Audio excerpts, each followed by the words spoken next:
అన్న 10 రూపాయలే, 10 రూపాయల నా గోంగూర. అయ్యో 5 రూపాయల. ఈ రైతు బతుకు తెలుసా అనే?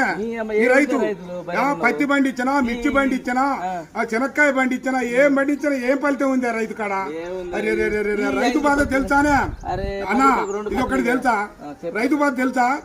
నేను పంట పండించిన రైతు పత్తి ఏ ఫలితం లేకుండా రైతునయ్యి పుట్టినాను, రైతునయ్యి పెరిగినాను, రాయినయ్యి నేను పుడితే రంది లేకుంటుందునయ్యా.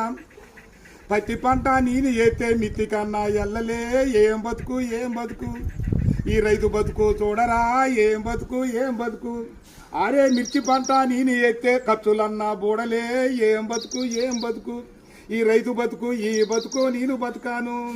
పల్లెరుగా ఎల్లో పలుగురాల చేను కాడ పాములు తెల్లల్లా తిరిగి ఎద్దులాగా ఎద్దు నాగి వానగుంటల నీళ్లు దాగి ముళ్ళ కంచాలెక్కి దూకితే గడ్డి మోపే గొంగడాయే పెంటగడ్డే పక్కల ఎత్తుని అమ్మ బతుకు. ఏం బతుకు ఏం బతుకన్నా ఈ రైతు బతుకు ఏం బతుకు? అయ్యా 5 రూపాయలు అడుగుతావు, 6 నెలల బట్టి సాదుకొని నీ ఇంటికి వచ్చి బండి నీళ్ళు 5 రూపాయల కోసం అడుగుతావు. ఈ రైతు బతుకు ఎక్కడన్నా చూసుకోలేవా? అయ్యయ్యా.